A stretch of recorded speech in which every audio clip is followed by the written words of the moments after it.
প্রদেশ কংগ্রেস সভাপতির সামনে তমলুকে কংগ্রেসের দুই গোষ্ঠীর কোন্দল। ক্যান্সারে নেই আর ভয়, NCRI এ হবে এর জয়। আপনাদের ভরসা নেতাজি সুভাষচন্দ্র বোস ক্যান্সার হসপিটাল। পূর্ব মেদিনীপুরে জাতীয় কংগ্রেসের কার্যালয়, কংগ্রেসের দুই গোষ্ঠীর কোন্দল। বিজেপির দালালকে মানছি না, মানব না স্লোগান।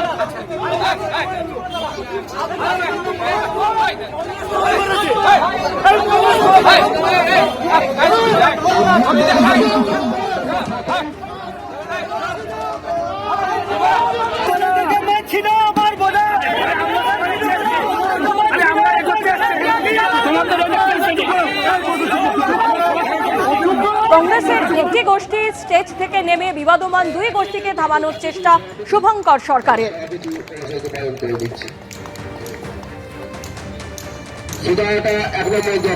পক্ষ থেকে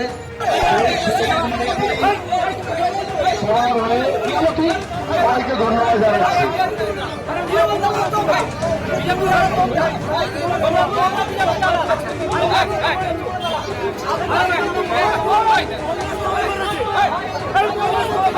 হয়ে যাওয়ার পর আপনি লিখিত বলতে পারতেন যে আমি বলবো আমার এই ব্যাপারে অবজেকশন আছে। সবার ক্ষেত্রে মঞ্চে কেউ উঠবে, আপনি হই হই করে চেটাবেন। এখানে তো একজন আর একজনকে পছন্দ না করলে এই ঘটনা ঘটবে। আজকেও যে ঘটনাটা এখানে ঘটলো, আমি মনে করি যে দলের ভেতরে বেশি গণতন্ত্র থাকলে তবেই বাইরে গণতন্ত্রের জন্য চেল্লানো যায়, প্রতিবাদ করা যায়। তৃণমূল বাইরে গণতন্ত্রের জন্য বলে, ভেতরে কোনো গণতন্ত্র নেই। যে আমার দলে কোনো একটা জিনিসের প্রতিবাদ হয়, আবার সেই প্রতিবাদটাকে কেউ চুপ করিয়েও দিতে পারে, আবার তারা নিজেরা চুপ করে যায়। কিন্তু আমাদের দলে বিতর্ক, তর্ক, আলোচনাটা প্রবল হয়।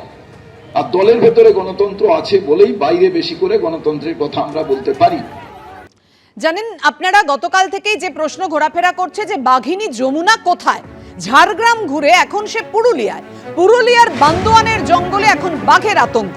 তার গলায় পরানো রেডিও কলার ট্র্যাক করে বান্দোয়ানের সঙ্গে বাঘিনীর খোঁজ মিলেছে। পুরুলিয়া জেলা পুলিশকে সতর্ক বার্তা দিয়েছে বন দফতর।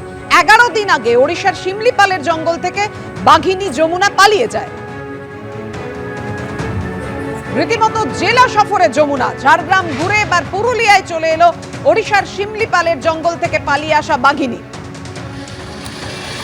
তার গলায় যে রেডিও কলার পরানো রয়েছে তাতে বোঝা যাচ্ছে, বন দপ্তর সূত্রে যে খবর পাওয়া যাচ্ছে, যে ঝাড়গ্রাম ঘুরে বাঘিনী যমুনা এখন পুরুলিয়ার বান্দোয়ানের জঙ্গলে। আপনারা জানেন গতকাল থেকেই বন দপ্তর বারে বারে গ্রামবাসীদের সতর্ক করেছে, যে কোনো মুহূর্তে সে গ্রামের ভেতর ঢুকে যেতে পারে। একদিকে যেমন সতর্ক বার্তা রয়েছে, তেমন খোঁজও জারি রয়েছে বন দপ্তরের তরফে।